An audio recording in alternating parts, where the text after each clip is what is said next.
Certa vez, um cão de caça, depois de obrigar a lebre a sair da sua toca, e após uma longa perseguição, ele parou a caçada de repente. Um pastor de cabras, vendo-o parar, ridicularizou, dizendo assim: aquele pequeno animal é muito melhor corredor do que você. O cão de caça, do alto da sua importância de cão de caça, olhou para ele e falou assim: é uma pena, você não consegue ver a diferença que existe entre nós. Eu estava correndo apenas para garantir o meu jantar, mas a lebre estava correndo para salvar a sua vida.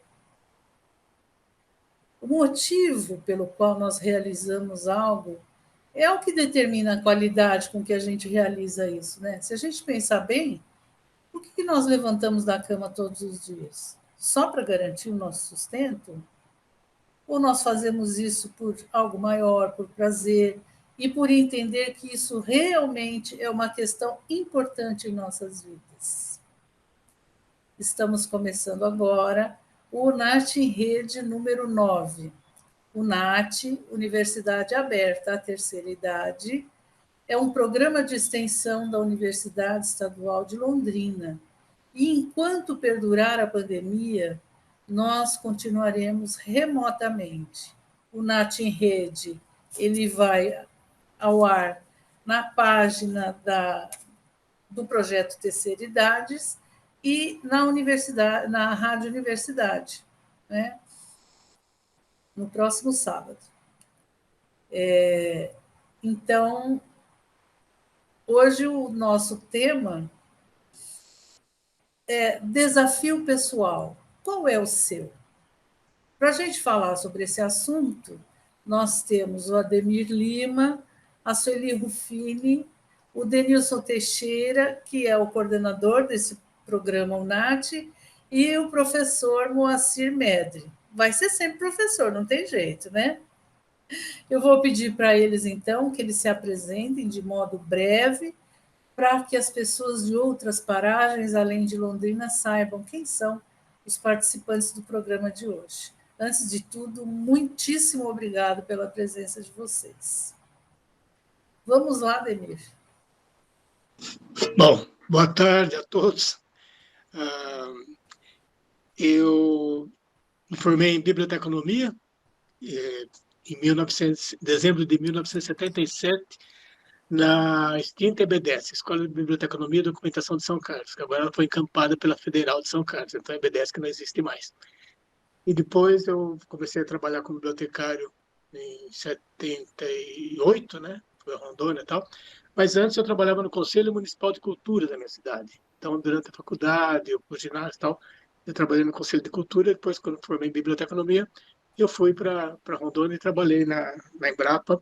E lá, até 80, quando fui transferido para Londrina, aqui no Centro Nacional de Pesquisa de Soja. Porque a Embrapa tem várias unidades em vários lugares do Brasil, que é uma empresa pesquisa pecuária vinculada ao Ministério da Agricultura. Aí, em 89, eu fui para o mestrado, na PUC-Camp. Eu tinha mestrado de biblioteconomia na PUC-Camp, que não tem mais. Eu acho que eu sou onde que eu passo, depois você parece que se apaga. Parece classe média, onde ela passa, não cresce a grama.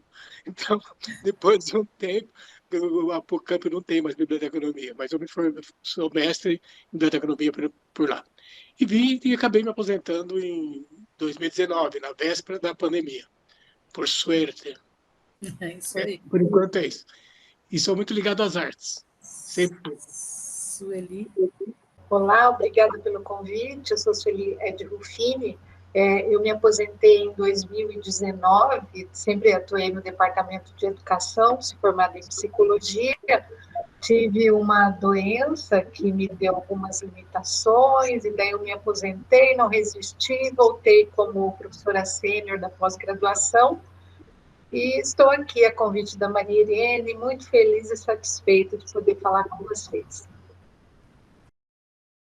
Denilson. Olá, é um prazer estar aqui participando desse programa. Eu sou Denilson Teixeira, sou professor de Educação Física, sou docente do Departamento de Educação Física da Universidade Estadual de Londrina. Há muitos anos desenvolvo projetos, tanto de pesquisa como de extensão, com a população idosa, e atualmente tenho o prazer de estar coordenando a UNAT na UEL. Pode falar, Moacir. Boa tarde a todos, é um prazer conhecê-los, Denilson e Sueli. Ademir, já nós nos encontramos por aí muitas vezes, Marilene, e muito obrigado pelo convite de estar aqui. Eu sou Moacir Medre, sou da zona rural, fui alfabetizado numa escola de sítio, depois me tornei professor da mesma escola, sou biólogo pela UEL, sou mestre e doutor em botânica pelo Instituto Nacional de Pesquisa da Amazônia, de forma que de 1968 até 2014 eu fui docente ativo. Foram 45 anos aproximadamente na docência. É um prazer estar com vocês todos. Obrigado. Ademir, vocês puderam observar que só tem gente cheia de experiências que certamente vão nos contar muitas coisas boas, né? O Denilson eu encontrei lá no passado, quando ele era muito jovenzinho, né, Denilson? Que ele participou um pouco com a gente do projeto Ouro Branco, lá em 1997, 98, por volta disso, né? O Moacir, né, que a gente sempre foi cruzando os caminhos, a Sueli também, que é do SECA, então, e sem contar que ela foi pró-reitora de graduação, e foi um prazer estar do lado dela quando eu trabalhei lá, e o Ademir, que foi alguém que o Piau me apresentou e a gente virou amigo, né, Ademir? Ademir, eu queria perguntar para você o seguinte: como foi quando você descobriu que tinha uma doença grave? O que aconteceu na sua cabeça? O que você... Bem, eu estava fazendo meu mestrado em Campinas, em 1989, e quando tive um diagnóstico de uma doença que eu prefiro nem falar muito sobre ela, porque acho que você falou que ela está por aí, uma doença crônica, né? O desespero foi muito grande no momento, assim, mas depois a coisa foi evoluindo, né? Fui para terapia e eu estava no meio de uma tese de mestrado.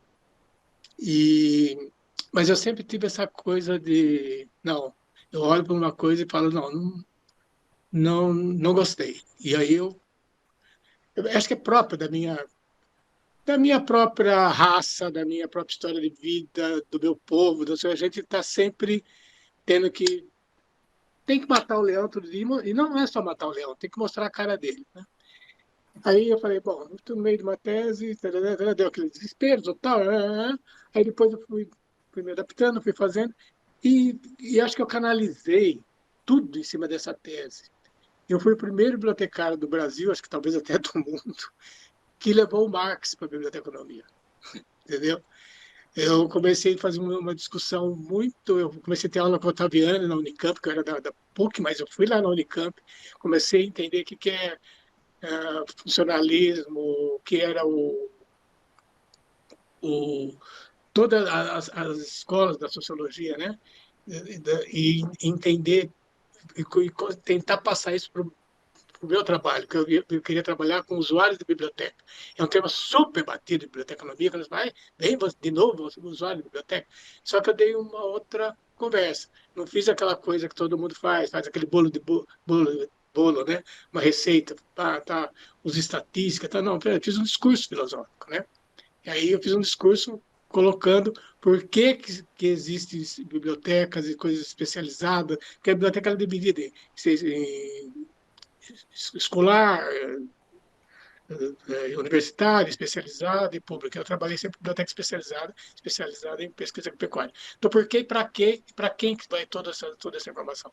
Então, questionando isso então, foi por isso. Então, mais ou menos as coisas por aí. Você vai, e eu me dediquei tanto a isso, mais assim para enfrentar aquele movimento difícil, aquele momento complicado, né? E as coisas foram se superando e foram acontecendo, e hoje eu convivo relativamente bem com tudo que está acontecendo. Tanto que depois eu fiquei sabendo que a minha tese é lida na Espanha, isso eu fiquei muito gratificado. Que honra, né? É. Então, mas eu acho que a gente fala de motivação assim de um jeito muito senso comum, né? Mas eu li outro dia uma fala do Moacir que assim, ó, São as incertezas que nos cutucam para buscar coisas novas. Eu gostei disso. Aliás, eu vou falar para vocês, esse programa aqui me obrigou a fazer uma coisa que eu tento, faz desde que eu me conheço por gente e não consegui, vou começar amanhã. Já tem hora e tudo. Eu queria pedir para a Sueli que ela falasse da importância da motivação. Todo mundo tem motivação. Como que é isso, Sueli? Explica para a gente. Então, motivação, como você falou, é uma coisa que todo mundo entende, né? Se alguém não consegue realizar algo, está desmotivado, então ele precisa se motivar, é preciso que alguém dê motivação. Todo mundo sabe e acha que ela é importante. Existe uma linha de pesquisa, né, dentro da psicologia educacional que trabalha com isso, pesquisa, investiga, e eu estou nessa brincadeira já faz 20 e tantos anos, pesquisando, escrevendo. Tem um companheiro que é um exemplo de motivação, não sei se vocês conhecem, o professor José Luiz de Bizunec. Ele tem 16 anos de trabalho como sênior no nosso programa de pós-graduação, né? Ele fala que é a cachaçinha dele, ele é um dos mais produtivos, escreve, orienta, faz pesquisa, participa de eventos, dá palestra, é um exemplo para todos, né? Inclusive, o meu retorno, acho que também se deve a esse exemplo dele. Mas o que é que motiva, né? O que é motivação? Por que ela é importante? A motivação seria um movimento ou uma energia que nos faz iniciar, perseverar num evento, produzir resultados e voltar a fazê-lo. Né? Então, eu digo que eu estou motivado desde o meu interesse em começar até o final e o retorno à mesma atividade. Existem pessoas que parecem que são motivadas para muitas tarefas, muitos interesses, muitas atividades ao mesmo tempo, e podemos dizer que elas estão sempre descansadas. Se eu tiver um tempinho, eu vou fazer igual a Marilene, vou contar uma pequena historinha. Ela está no livro que ele teve uma tradução para o português, que o título ficou ruim, parece livro de autoajuda, mas não é. É Psicologia da Felicidade, do Mihaly Csikszentmihalyi. Ele trabalha com a noção de fluir. O fluir é quando você coincide ou equilibra o desafio e a sua habilidade. O meio do caminho entre um alto desafio e a alta habilidade, esse centro aqui, que teria alto, né? Quanto mais alto o desafio na vertical, maior a minha habilidade na horizontal. O que eu tenho aqui no meio seria o fluir. Por exemplo, o meu pai, hoje ele tem 89 anos, e ele sempre adorou pescar. Quando meu pai se colocava dentro de um rio com sol ardente, sol a pino, com uma varinha de pescar, esperando o lambari ou um peixinho que fosse, o meu pai era praticamente a varinha de pescar. Ele não sentia o sol, ele não ouvia a gente falar, ele não se importava do horário, porque ele estava no fluir. Ele considerava que tinha as habilidades necessárias para pescar, e o desafio do rio, do lago, era dentro das suas próprias habilidades, então passava horas, e isso para ele não era uma tarefa, não era algo tão difícil. Um grupo de pesquisadores italianos, e daí a historinha que eu vou contar, teve notícias de uma província, um pequeno lugarejo, no Vale da Aosta, né, bem divisa com a França e a Suíça. Esse vilarejo, ainda hoje, ele preserva os recursos naturais, e as pessoas mais velhas, né, a Serafina já deve ter falecido, que eu vou contar sobre ela, as pessoas mais velhas ainda sobrevivem como seus antepassados, criando vacas, ovelhas, carregando feno, limpando casa. Então, vou contar uma historinha dela. A Serafina, então, 76 anos de idade, ainda se levanta às 5 horas da manhã para ordenhar as vacas. Depois prepara um imenso desjejum, limpa a casa e, dependendo do tempo e da época do ano, leva o rebanho para as campinas, logo abaixo das geleiras, cuida do pomar ou tece lã. No verão, passa semanas nas altas pastagens cortando feno, e então carrega na cabeça os enormes fardos, caminhando vários quilômetros até o celeiro. Ela poderia caminhar ao celeiro na metade do tempo se andasse em linha reta, mas prefere seguir por invisíveis trilhas tortuosas para não provocar erosão. À tarde pode ler, contar histórias aos bisnetos, tocar acordeon numa das festas entre amigos e parentes que se reúnem na sua casa algumas vezes por semana. Quando perguntaram a Serafina o que mais lhe dava satisfação na vida, ela não teve dificuldade de dizer, e respondeu: ordenhar as vacas, levá-las ao pasto, podar o pomar, tecer lã. E então perguntaram o que ela faria se tivesse todo o tempo e dinheiro do mundo para fazer o que quisesse. Adivinha a resposta da Serafina? Eu ordenharia as vacas, eu teceria.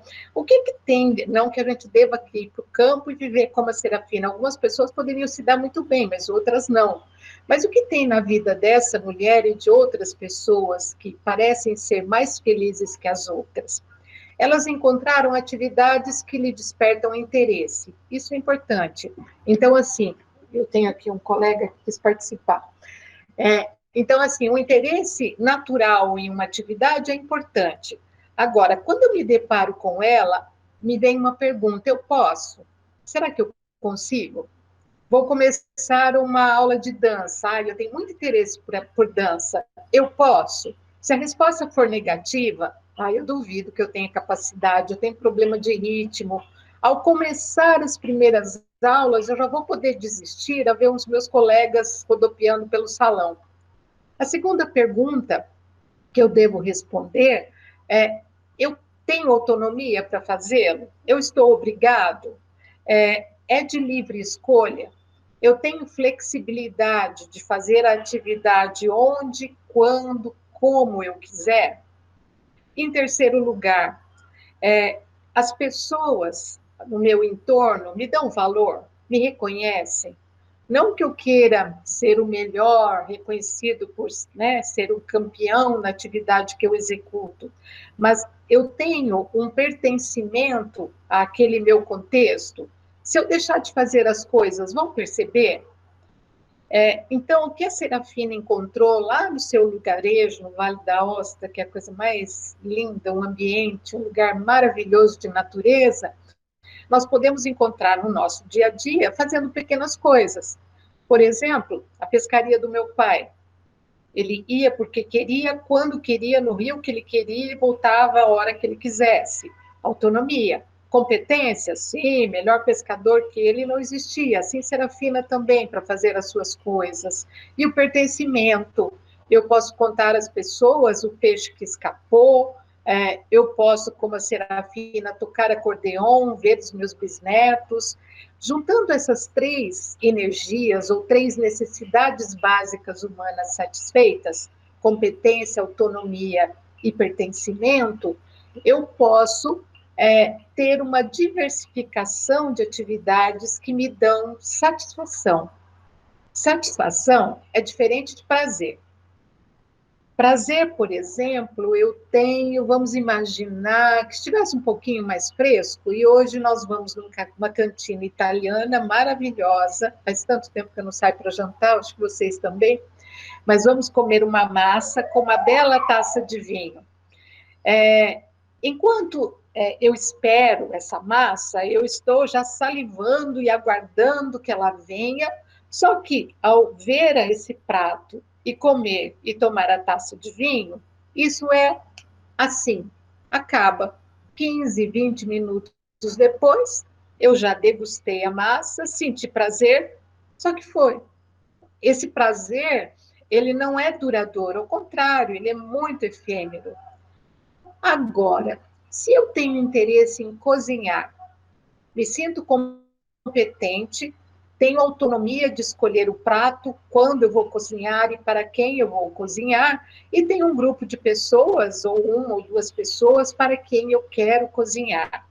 Eu tenho aqui ingredientes muito interessantes, Competência, autonomia e pertencimento. Eu vou lá antes do jantar, vou ao supermercado, se não encontro ingrediente, eu vou em outro, vou num local que tenha os vegetais, enfim, preparo todo o cenário para fazer a massa. Faço, escolho o molho, ponho na minha melhor travessa, arrumo a mesa, acendo velas, trago os amigos, e então vejo os meus amigos comerem, degustarem a massa, eu também junto, e juntos brindamos o vinho. Será que eu continuo me sentindo bem após o término de todos comerem a massa? Com certeza, porque não é prazer, é satisfação, é realização. Isso é que motiva eu continuar fazendo. E é esse tipo de situação que dá energia para que continuemos fazendo coisas. São situações desafiadoras. É como o professor Moacir, né, falou, que nós precisamos de algo que nos equilibre, desequilibre, que faça a gente ir atrás, não é isso, Marilene? É, o que espeta, uma coisa que cutuca. Espeta, te cutuca, é o desafio, né? Agora, se eu repetir sempre a mesma massa, sempre a mesma receita, os meus amigos já vão falar... Nem vão querer mais. Não, elas só sabem fazer aquela massa, né? De novo aquela massa, e eu mesma vou aos poucos perdendo interesse, porque... Mas se eu gosto mesmo de cozinhar, eu vou ver outro prato, eu vou fazer em outra ocasião, em outras circunstâncias, porque cozinhar é um desafio para mim, e quanto mais eu cozinho, mais eu melhoro. Então, eu posso pensar, desta vez o prato não ficou tão bom, talvez o molho, eu errei no tempo, eu preciso ajustar isso, eu preciso buscar aquilo. Agora, tem pessoas que falam, eu detesto cozinhar. Por quê? Possivelmente, as primeiras experiências mostraram à pessoa que ela não era capaz. Comparou com outro, alguém disse, nossa, isso está horrível. Tá bom, não cozinho mais, não quero, só peço coisa pronta agora.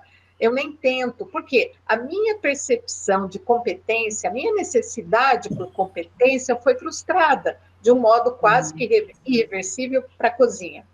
Aqui nesse livro da Psicologia da Felicidade, o Mihaly, ele chama a atenção de pessoas muito felizes, como a Serafina, que enchem a vida de atividades que lhe deem satisfação. Nós Jardinagem... temos uns aqui hoje. Como?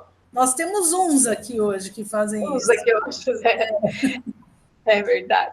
Artesanato, pode ser arrumar a casa, arrumar um armário. Um pouquinho aí que nós vamos falar sobre isso daqui a pouco. Tá bom? Então, quanto mais eu recheio minha vida dessas pequenas atividades, mais alegria e mais motivação eu tenho. Beleza. Denilson, deixa eu aproveitar aí. Na verdade, eu estou tirando todo o proveito do mundo nesse programa, para mim. E eu acho que muitos outros idosos vão se aproveitar muito de tudo que vocês vão falar aqui hoje, né? Denilson, você já fala da importância da atividade física para os jovens. Então, imagine para nós idosos como que essa atividade física, né, não é importante. Então, você pode falar um pouquinho da atividade física para o envelhecimento sob o ponto de vista de alguém que já acompanhou idosos de diversas idades, né? Conta para nós o que você já viu acontecer. Bom, a atividade física ela é muito importante para a nossa saúde física e mental, isso já está comprovado, as evidências científicas mostram a importância da atividade física. E no processo de envelhecimento, ela se torna mais importante ainda, porque nós entramos num período de transformações corporais. E essas transformações, elas perpassam por reduções na nossa capacidade física, na força muscular, na nossa agilidade, na nossa capacidade cardiorrespiratória. Mas é importante destacar que, embora haja essas alterações, é possível envelhecer com uma boa qualidade de vida e também articulado, fazendo todas as nossas tarefas do cotidiano e as atividades que nos permitem ter autonomia também, né? Ter independência e ter autonomia. Então, o movimento ele é muito importante e ele transforma. Eu tenho experiência de mais de 20 anos com trabalho com idosos, tanto na atividade física voltada à saúde, quanto no esporte, e eu já vi muitas transformações de pessoas, porque essas pessoas, muitas vezes, elas vão para o programa de exercício porque alguém recomendou, porque o médico disse que precisaria fazer, mas não tendo convicção de que aquela atividade ela vai ser uma atividade prazerosa, uma atividade, enfim, que vai lhe despertar novas possibilidades. E a gente observa muitos casos em que as pessoas realmente se transformam mediante a prática. Por quê? Porque o exercício ele desafia as pessoas, desde que esses desafios eles sejam adequados e planejados, né? Como a Sueli colocou, que desafios muito altos, muitas vezes ele vai desafiar a tal ponto de que muitas vezes eu não tenho, por exemplo, habilidades para vencer esses desafios. Então, os desafios eles precisam também ser adequados. E no exercício, na atividade física, dos programas de atividade motora, nós procuramos oferecer esses desafios para que as pessoas possam vencer. Não pode ser desafios também muito simples, mas desafios que sejam possíveis e que estejam adequados às habilidades dessas pessoas. A atividade física, o exercício físico, o esporte, eles ajudam as pessoas a adquirirem recursos que são importantes para um envelhecimento bem-sucedido.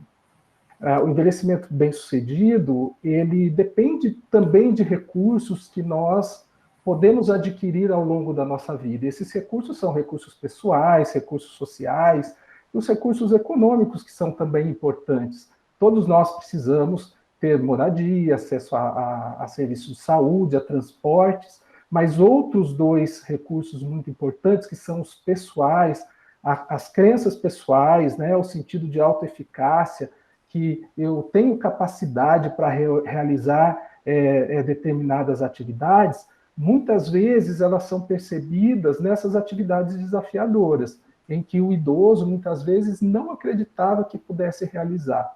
E no exercício, no esporte, nós percebemos muito esse transpor dessa barreira inicial, né? Muitas vezes, até porque, de uma maneira geral, muitas pessoas acreditam que o processo de envelhecimento é um período mais de reclusão. Ainda existe muito esse estereótipo, né, de inatividade, de pessoas que, enfim, vão perdendo a capacidade de realizar as suas atividades, e as pessoas muitas vezes param de pensar em atividades que seriam possíveis por achar que não podem realizar. Então, no esporte, particularmente, eu já trabalhei com nadadores, desde a meia-idade até idosos, que passaram a ter projetos de vidas, né, bem interessantes por meio do treinamento, da participação para a competição. E o que é interessante nesse contexto é que o competir, ele não é prioritariamente para vencer o outro, mas para vencer os seus desafios pessoais. Eu tive exemplos de pessoas que nunca foram atletas na sua vida e tiveram essa vontade após os 60 anos. E o desafio dele não era vencer o outro, ser campeão paranaense, campeão nacional, mas, enfim, venceu o seu desafio. Tinha uma senhora que ela tremia igual vara verde, mas ela queria vencer esse desafio. Qual foi o primeiro desafio? Subir na baliza, que é aquele trampolim, né, da natação, saltar e completar a prova. A partir do momento que ela conseguiu vencer esse desafio, ela passou a ter outros objetivos e a gente sempre trabalhando dentro daquilo que era possível e avaliando com a própria pessoa, né, quais são os seus desafios e o que é possível ele conseguir, ele vencer dentro das suas habilidades, né? A gente também tem que auxiliar, muitas vezes, as pessoas não projetar algo que talvez fosse muito difícil para eles.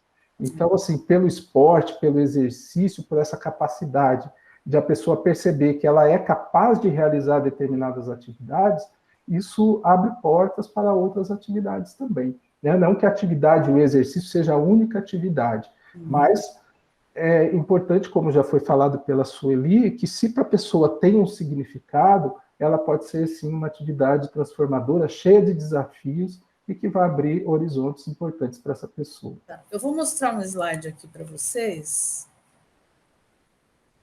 E vou...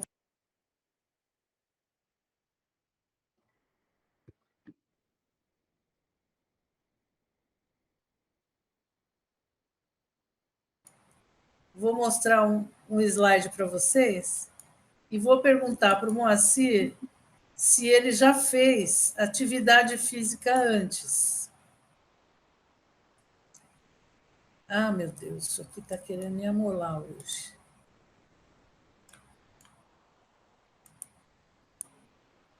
Olha só.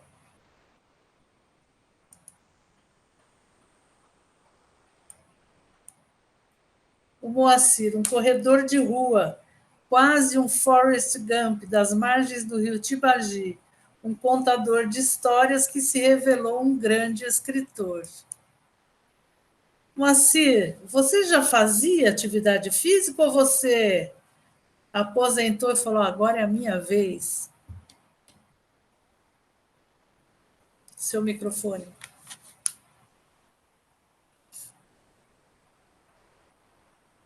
Microfone.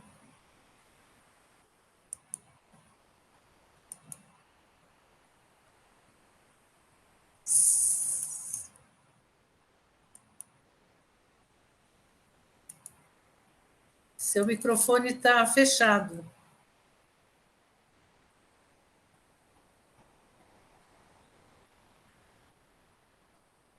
Nossa Senhora. Não está abrindo o microfone? Abre o microfone, Moacir. Ele já viu. Ele Você viu, não né? consegue, Maria Irene, por aqui? Como... Não estou conseguindo. Abriu dele? Você consegue? Se você for lá nas pessoas, deixa eu ver aqui, eu não vou conseguir, porque acho que você que é proprietária da sala. Clique em cima do microfone dele ali. Mas acho que é ele mesmo, aqui na parte de baixo da foto que tem. Não Não vai. abre. Ele disse que não abre. Porque ele está no celular, né? Talvez seja mais difícil para achar. Então, eu também estou no celular, mas é o seguinte, tem um truquezinho aqui. É bem Deu porque agora. Agora deu. agora. Agora Ok, deu. deu agora.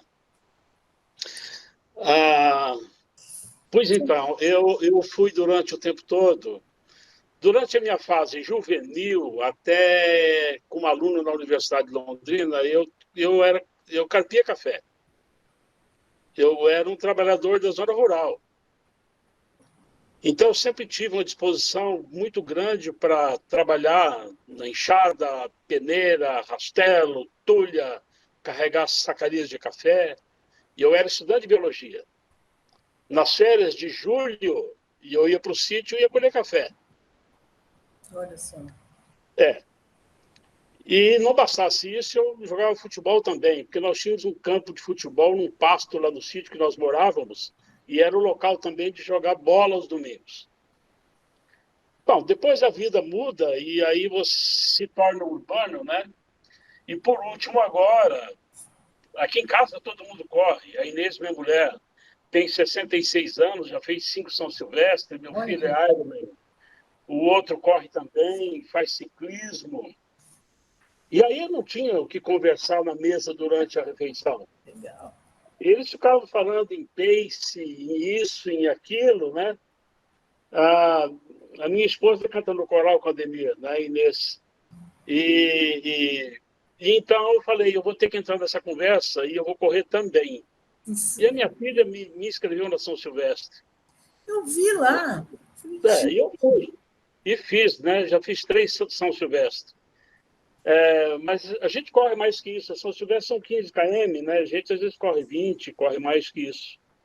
Que Mas hoje eu estou com problema nos joelhos, porque eu já tenho 71 anos, né?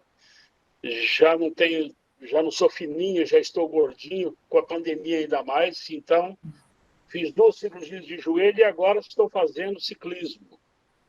Porque tem menos impacto, né? Por recomendação médica. fortalecer, né? Isso, e pelo fisioterapeuta também, que me atende, que eu converso, ele acha melhor que para diminuir o impacto que eu faço, então, bicicleta. É o que eu faço. E adoro fazer. mas aí firme, né? Correndo, É, fazendo coisas que é tão bom a gente é, ver que as pessoas elas são produtivas, né? Outro dia eu estava lendo um relatório da Organização Mundial de Saúde e aí eles dizem assim que hoje quem tem 70 anos equivale a quem tinha 50 um pouco para trás, há 20, 30 anos atrás. Se sente como se tivesse 50, né? Porque a gente está mais ativo, utilizando mais o intelectual, fazendo, e pelo próprio situação geral, né? Então que a gente acaba ficando mais ativo, né? E isso faz com que a gente se sinta melhor, mais jovial, né? Então, eu fico muito feliz quando eu ouço histórias de pessoas que falam: não, não, não vai parar, não, igual você, não tinha assunto, vou junto, é. É isso aí. Muito bom. O Ademir, você me disse outro dia que você sempre esteve relacionado com as artes, né? E eu quero perguntar para você como que isso acontece agora que você está aposentado e também desenhar te motiva ou te desafia? Vai lá, que eu vou mostrar os desenhos do Ademir. Quer que eu falo, você mostra, ou você Pode tudo. falar que eu mostro, fica Bom, tranquilo. quando eu me aposentar, eu fiquei muito tranquilo, porque eu via muita gente se aposentar, eu ficava meio desesperada, não sei o quê, né? E eu acho que a arte me salvou. A arte sempre teve que envolver na minha vida, porque o projeto inicial meu era ser ator, né? Então, eu não consegui ser ator por uma série de questões. Ah, mas porque eu era de São Carlos, a gente ouvia, eu fazia teatro em São Carlos, teatro amador, estudava, depois fiz faculdade e tal, e a gente tinha um grupo lá, e era a época da ditadura militar, então a gente fazia o Brecht, hoje a gente está estudando Brecht de novo aqui na Funcarta, porque o Brecht está muito atual. Na época a gente usava Brecht contra a ditadura militar, e hoje já tem que usar o Brecht para o que está acontecendo aí, que é melhor nem falar, só, mas tudo bem. E melhor não falar não, vai ter que falar, mas a gente já sabe, não tem que ficar repetindo. É, Então, então eu fiquei assim, mas eu lembrei de uma coisa quando me aposentei. Quando eu trabalhava no Conselho Municipal de Cultura em São Carlos, interior de São Paulo, tinha um poeta lá, o Homero Frei, já falecido. Ele falava uma coisa de mim: meu coração não está aqui. Depois que eu fui entender o que era aquilo. Quando você fala, o meu coração não está aqui, quando você está trabalhando, significa que você tem vida fora disso aqui que você faz.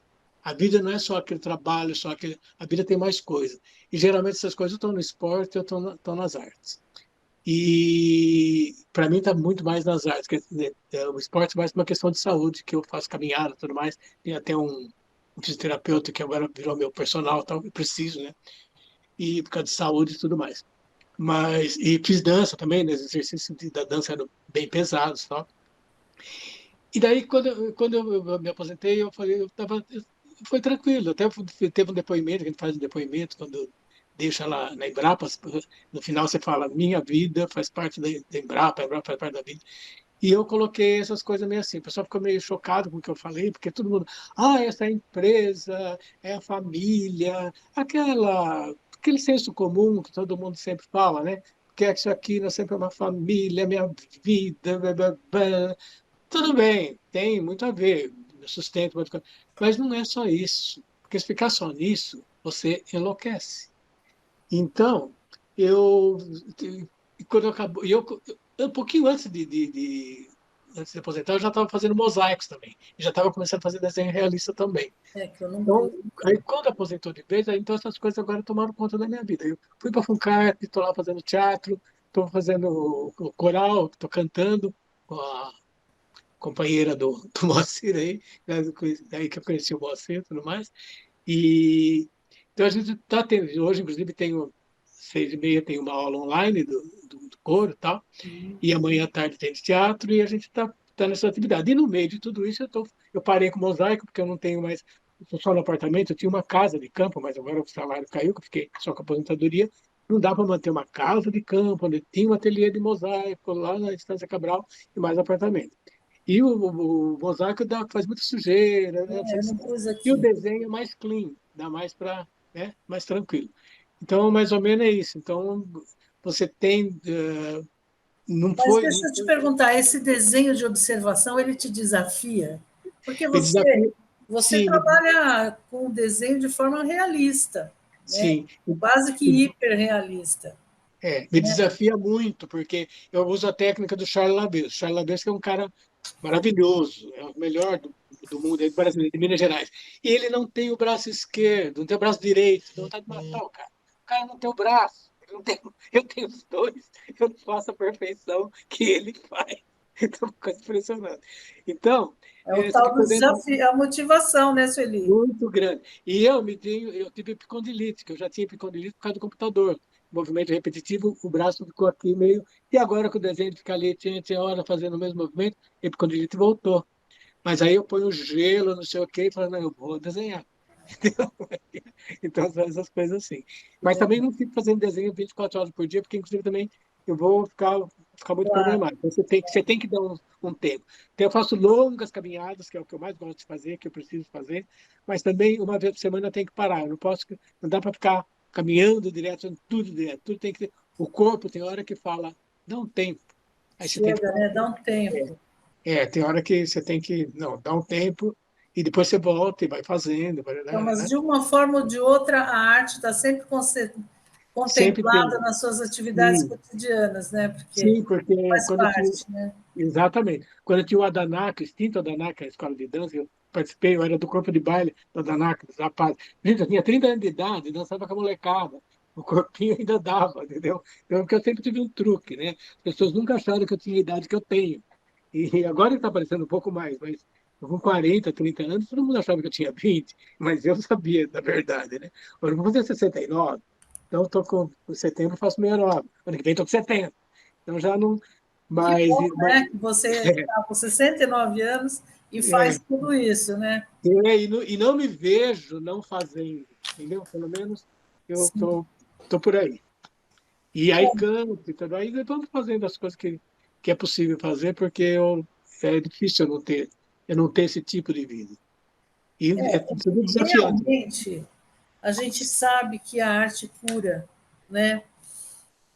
Essa cura, ela não significa que a gente não vai ter doenças, mais doenças, porque nós estamos envelhecendo e o natural é os desgastes do tempo, né, acontecerem. Mas muitos pesquisadores já comprovaram que o trabalho com o sensível ele promove uma lucidez maior por mais tempo. Até quem tem Alzheimer, quando trabalha com o sensível, tem um bem-estar maior, né? Nós entrevistamos no NAT 5 a Dona Maria do Carmo, que ela começou a fazer dança flamenca aos 60 anos. Ela ficou viúva, falou: eu tenho que fazer alguma coisa. Se aposentou, bom. E ela, se você conversa com ela, dá até inveja dela, da postura dela, né? Ela com a castanhola e tudo mais. Então, ela falou assim: olha, nós temos no grupo uma senhora, uma idosa que está com Alzheimer, bem avançado. Só que quando a filha dela leva ela na academia, ela ouve a música e ela dança aquilo que ela dançava há 20 anos atrás. É incrível isso, né?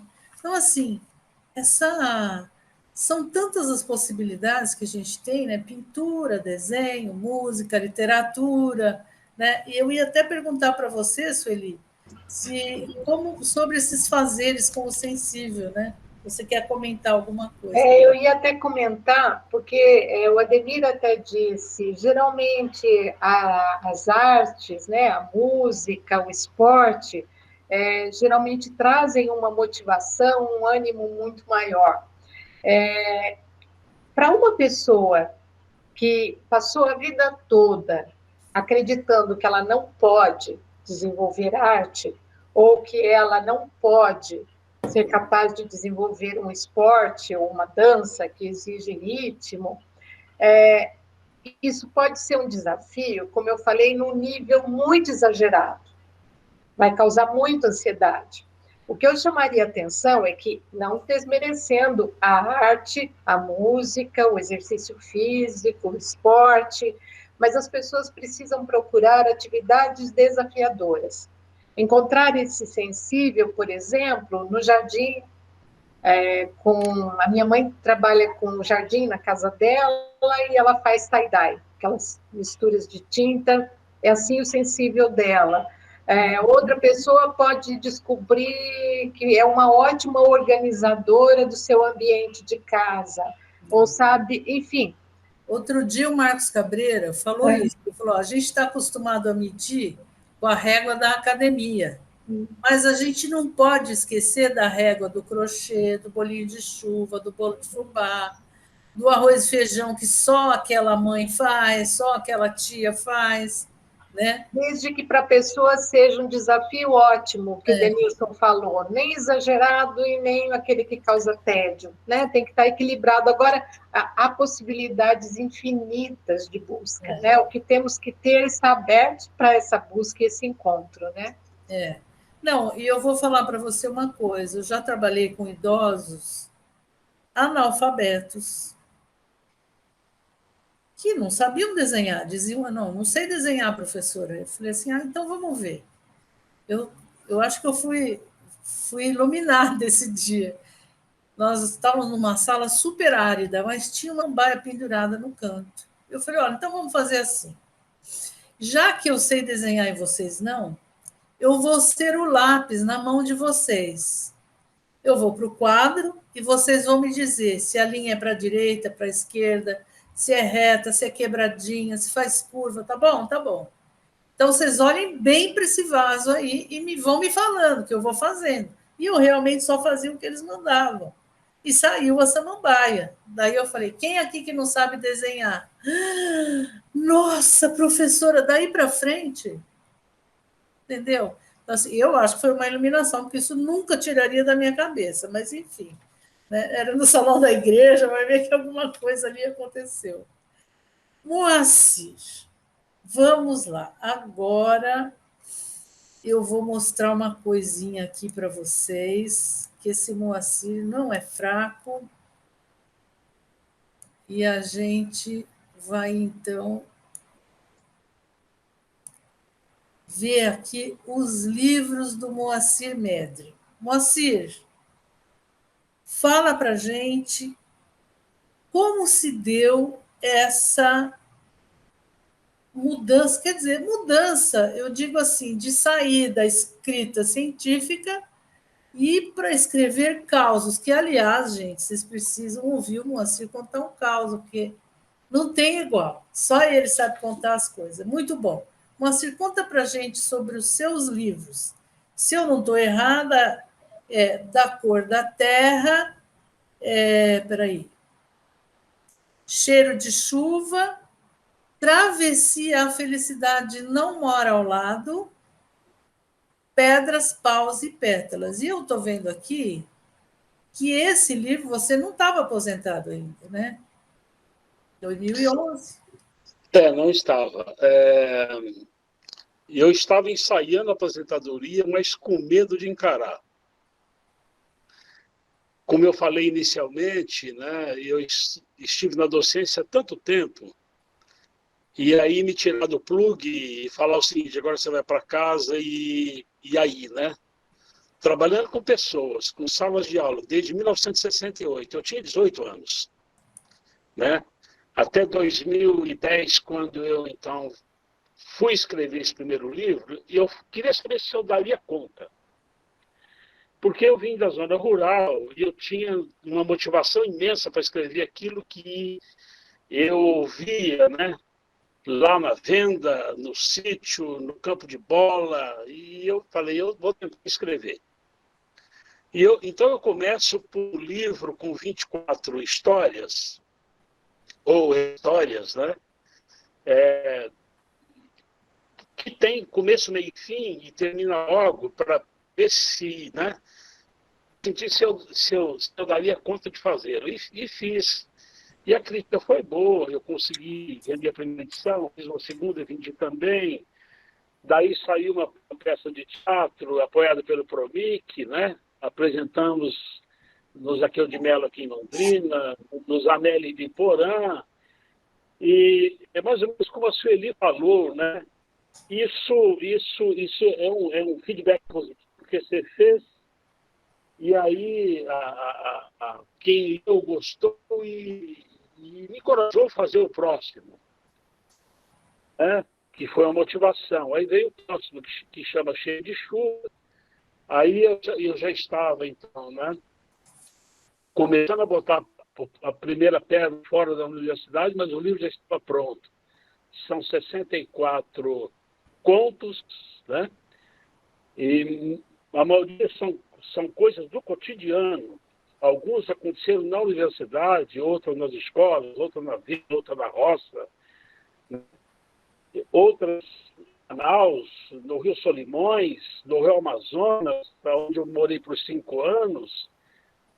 Mas tudo começa exatamente por um professor chamado Paulo Fidelis, que foi meu professor de literatura em Biporã, do Colégio Olavo Bilac, em 1969. Nossa. Foi a primeira vez que eu tive contato com literatura, porque na roça nós não líamos nada. E ele nos ensinando sobre Camões, nos ensinando sobre os portugueses, os escritores, e depois os brasileiros. E eu fui entender que poesia e que os textos, né, tinha a alma do autor ali dentro. Aí eu lembrava do meu avô italiano, lembrava do meu pai contando causos, do pessoal na venda contando as coisas. E eu falei um dia, se eu puder, eu vou escrever. Ai, que legal. Puxa, eu fui para a biologia. E na biologia eu fiquei por 35 anos na biologia como docente. 3 anos na Federal do Amazonas, depois o restante aqui na UEL, né? Publiquei 42 trabalhos científicos e a régua era o quê? O CNPq, a régua era CAPES, a régua era o Lattes, né? Porque eu fui professor da pós-graduação, do mestrado, do doutorado, e aí eu vou para a literatura. Depois eu me encorajo um pouco mais e aí eu vou fazer um romance. Aí vem Travessia, Felicidade Não Mora ao Lado. O que é esse livro? Esse livro começa em 1898, com o meu avô na barriga da minha avó, que atravessa o Atlântico e para aqui, no Brasil. É uma saga, mas você não vai encontrar Medley na história. Eu uso como inspiração, eu leio sobre a história da Itália, a imigração toda dos europeus para as Américas, principalmente, e dos italianos, principalmente, entre eles, né, para compreender por que saíram de lá e vieram para cá, quais as razões. Então, eu estudo para fazer uma base e escrever sobre isso. A abolição dos escravos estava acontecendo, os italianos e demais, né, alemães, espanhóis, japoneses vieram, né, e substituíram essa mão de obra negra, né, que de abolição não aconteceu exatamente quase nada, né? Até hoje há escravos aí. Mas, enfim, o livro fala sobre isso. E, por último, né, Pedras, Paus e Pétalas, que foi inspirado em 2 professoras negras que eu tive em Ibiporã. Professora Clementina e Catarina, 2 irmãs negras, que de todas as professoras que eu tive, foram os mais carinhosos comigo e com a minha turma. Só que quando elas desceram do ônibus, porque elas saíram de Biporã e paravam lá na venda da água das abóboras, quando elas desceram do ônibus, nós não vimos professoras. Nós vimos 10, 12 descendo e 2 negras. Nós, na beira da estrada, ficamos ali. As pessoas não vieram. Eram as 2 primeiras. Era a primeira vez que elas iriam. Nós não sabíamos quem iria ser. Uma delas vai e pega na minha mão e fala: eu sou professora. Nunca vai esquecer, nunca mais, né? E nos leva até a escola. Olha que lindo. Eu guardo isso por 60 anos. Aí, eu queria escrever sobre o preconceito racial, social, econômico, e esse livro, Pedras, Paus e Pétalas, fala sobre isso. Você não vai encontrar o Moacir aí dentro, você não vai encontrar o nome das pessoas, porque não é micro-história de Ibiporã. Você não vai encontrar Ibiporã aí dentro. Você vai encontrar uma cidade de ficção. Porque eu quis ter a liberdade de falar sobre pessoas, sobre sentimento, sobre coração, e não sobre os políticos da época, e não sei o quê, não sei o quê, porque se fala de um e não fala do outro, dá um maior problema. Quis ter a liberdade de contar uma história que a história oficial não contou. Sim. Que é o preconceito de toda a ordem. Esse menino que conta a história, e que lembra, ele tem 8 anos. E ele vai lembrando e vai contando, e vai contando, e vai contando. Ele acaba a história quando ele tem 30 anos. E um amiguinho dele que era negro, que jogava bola de meia com ele no terreiro da escola, um terreiro pelado, sem grama, era uma bola de meia, tornou-se professor na Federal de Campo Grande. Ai, que legal. De educação física. A história é sobre isso. Pedras e paus é a parte sofrida, e pétalas é aquilo que todos nós ganhamos. E eu estou aqui por isso, colhendo pétalas, porque eu fico Coisa linda. extremamente feliz de poder, né, aos 71 anos, escrever sobre isso. O que eu não pude fazer por circunstâncias, né, por caminhos que você pega, que você toma, mas que eu posso fazer agora. Eu doei a cada professor da rede municipal de ensino de Ibiporã, de educação, né, de Ibiporã, eu doei um livro para cada professor, professora, há um mês atrás. Esse é um Foi assim, então. Nossa, Moacir, que história bonita, né? Duro não, é bom, mas a gente fica cheio de emoção, né? De ouvir você só falar um pouquinho, né? Eu quero ler esse livro, que eu não li ainda, imagino que deva ser um desafio por conta dos sofrimentos, né? As pétalas ajudam a ter as boas lembranças. O que me motiva a escrever é trabalhar com o coração. Se for um conhecimento técnico, isso eu já fiz. Já fez, né? Já fiz, né?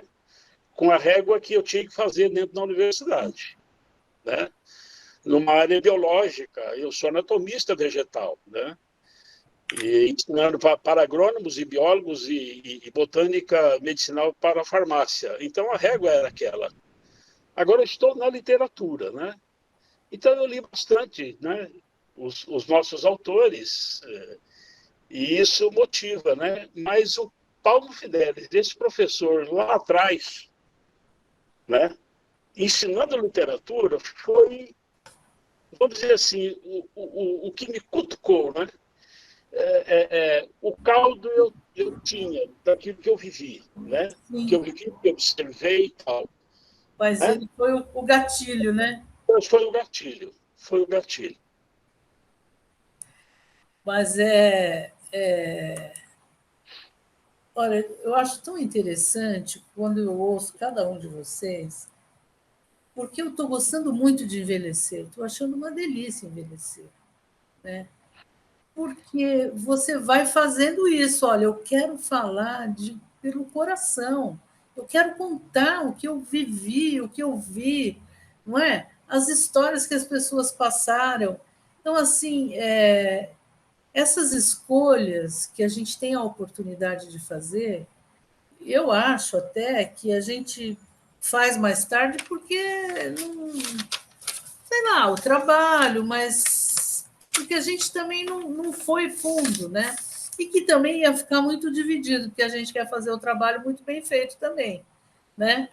Mas nossa, eu queria que os jovens ouvissem esses depoimentos de vocês aqui, né? Eu sempre costumo dizer que, quando eu entrei na UEL, eu participei do projeto Ouro Branco, que era um projeto da medicina, um projeto de assistência multidisciplinar ao idoso do Parque Ouro Branco.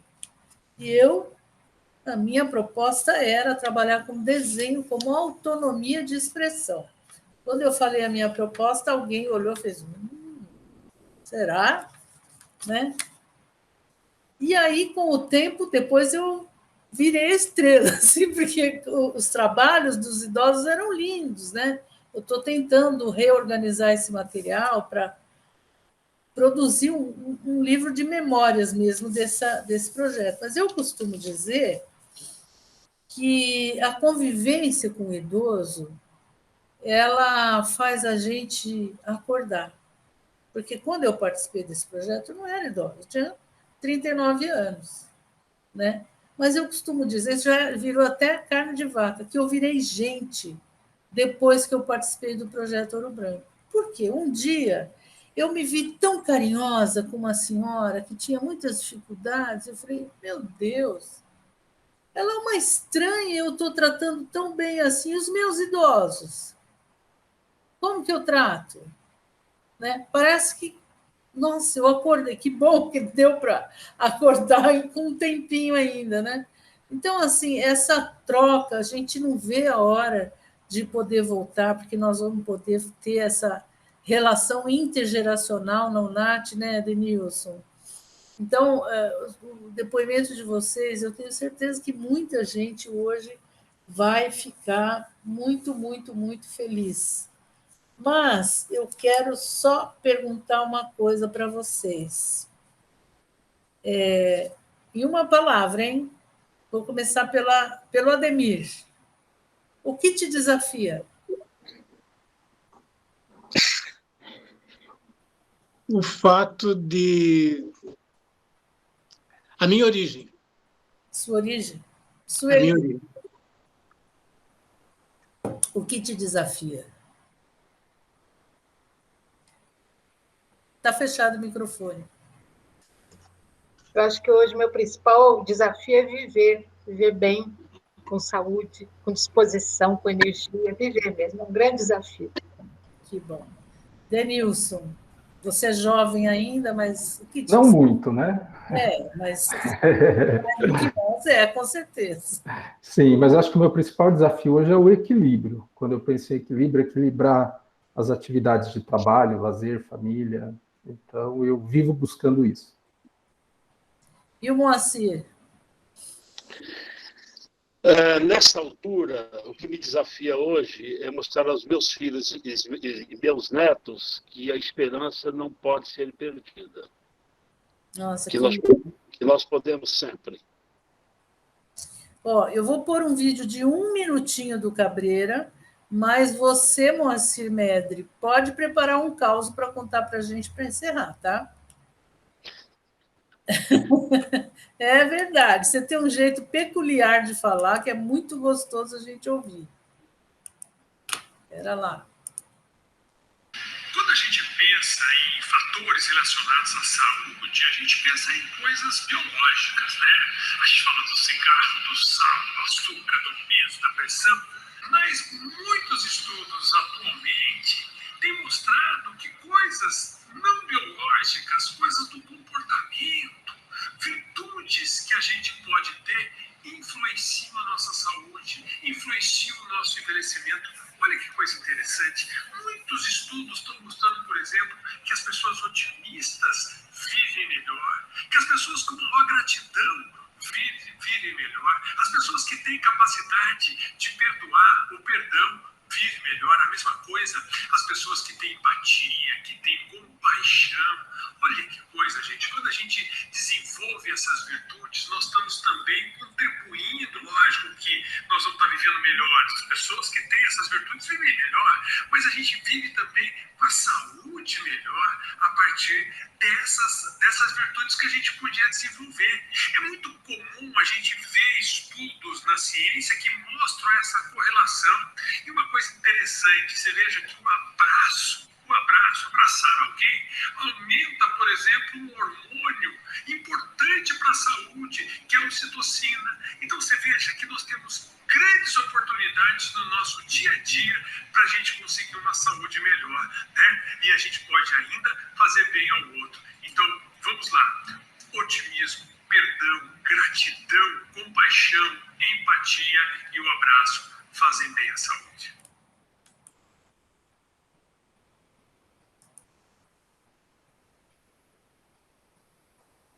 Vamos abraçar mais, né, gente? Não pode. Só uma mãozinha. Por enquanto, não. Moacir, eu quero, antes de tudo, agradecer muito mesmo a participação de vocês, porque a gente teve exemplos de perseverança, de firmeza, de fé, né? Porque cada um que se desenvolve uma determinada coisa é porque acredita na vida, é porque tem esperança. A gente já tem essas virtudes psíquicas aí que o Marcos Cabreira colocou, né? Então, de verdade, eu agradeço muito, muito a presença de vocês aqui hoje. E agora, para a gente sair daqui assim, coração mais alegrinho, eu vou pedir para o Moacir contar um caos daqueles engraçados que ele gosta, ele sempre gostou, viu? Eu ouvi alguns. Vai lá, Moacir.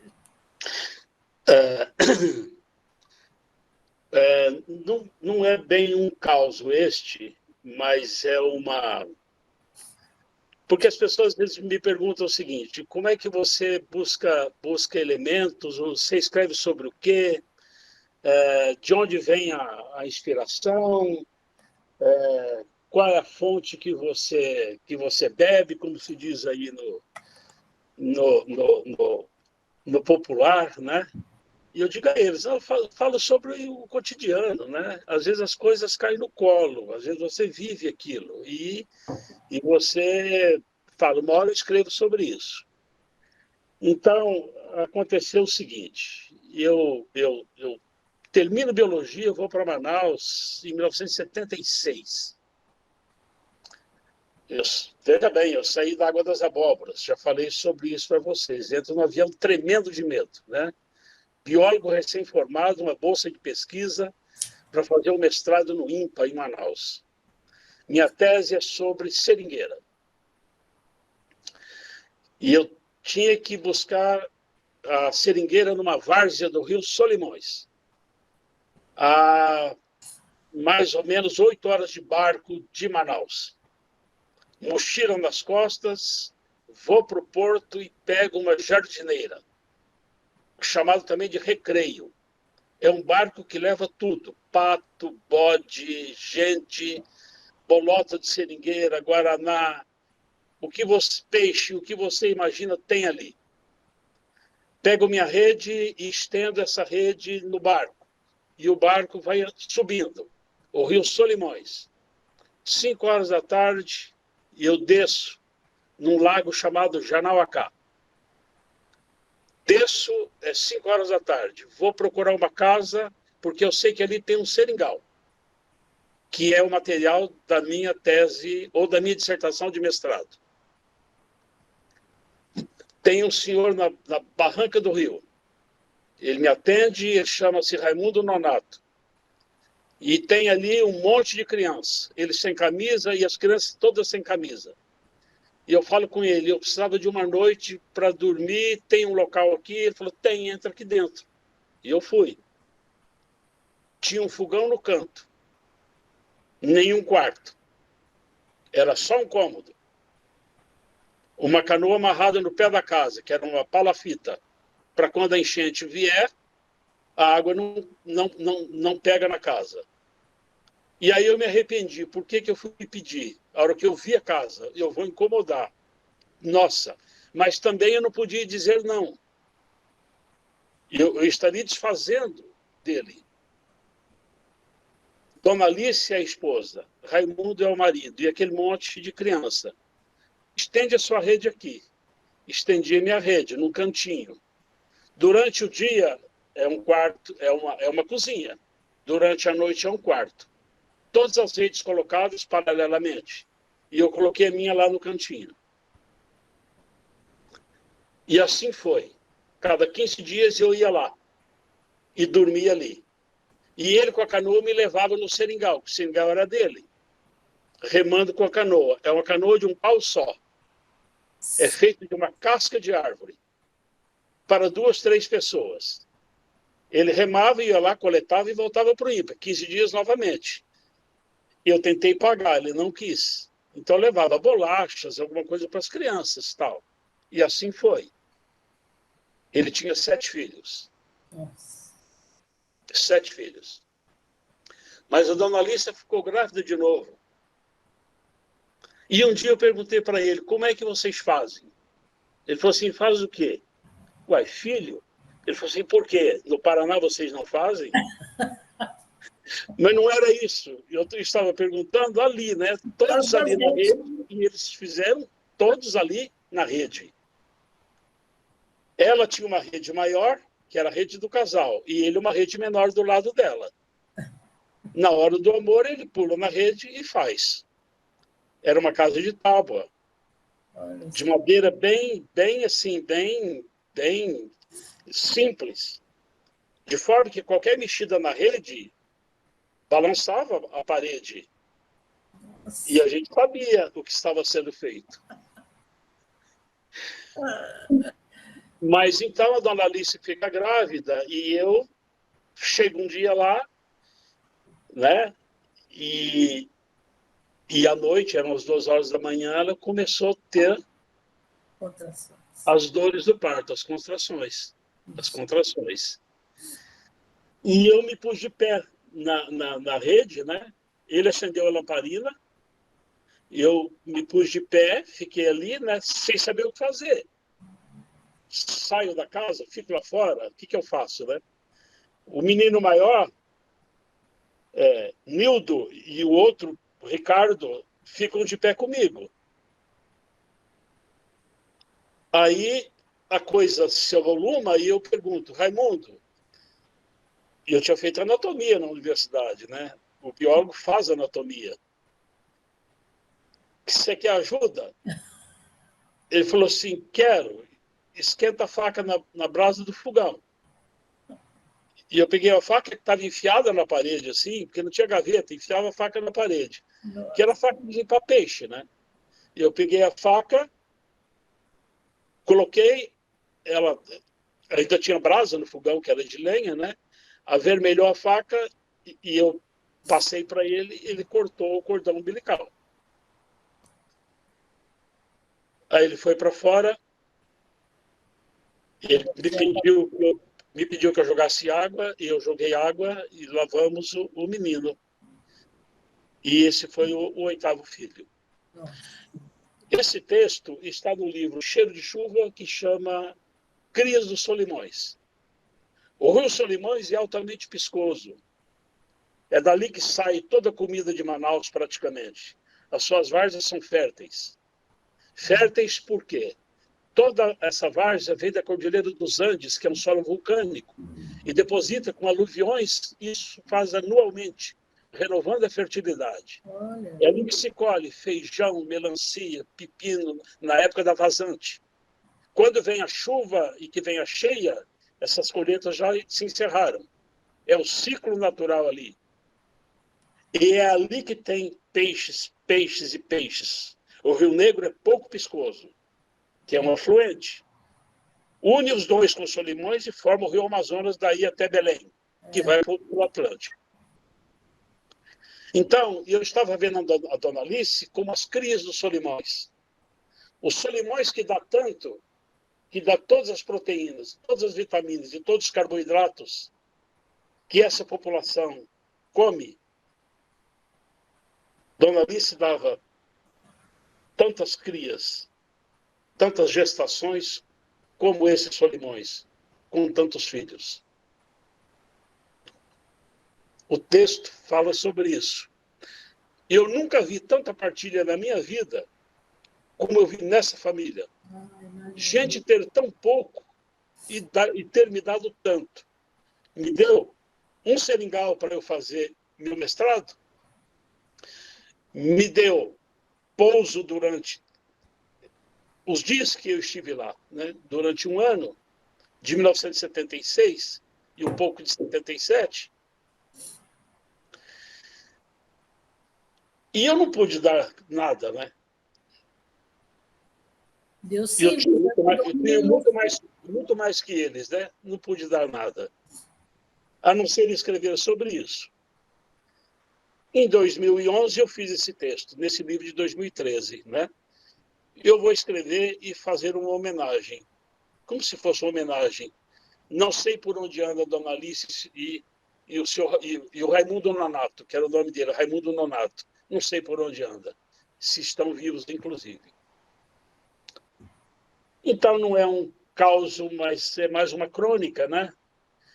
Que eu achei importante colocar para vocês também, que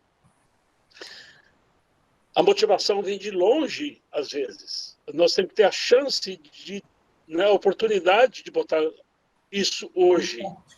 Porque hoje eu não tenho mais, né, o trabalho do dia a dia, né? Aquele trabalho ordinário, né? Ordinário no bom sentido, um bom trabalho, mas aquela ordem toda, né? Com o relógio na mão e uma régua que te mede todos os dias e que você tem que dar conta disso para estar no sistema. Hoje eu posso escrever na hora que eu estou motivado, né? Isso me motiva. Essas questões todas me motivaram e me motivam. Um livro está já da editora, um próximo, também um romance, para sair para o fim do ano agora. Saberão em tempo, tá bom? Opa! Obrigado. Que bom. Gente, obrigada. Histórias, a gente poderia ficar aqui horas ouvindo as histórias, né? E como é bom ouvir histórias. A gente, hoje, eu sinto assim que o meu coração está muito cheio, muito feliz em ouvir vocês todos, com todo esse desejo por produzir, por contar o que viu de uma forma delicada, amorosa. É isso que o nosso mundo está precisando, desse amor, né? Eu acho que no que depender da gente, o mundo está feito, né? Gente, um abraço, um grande abraço para vocês. Muito obrigada mais uma vez. Obrigado a todos, foi um prazer. Interromper a gravação. Obrigado, foi um prazer.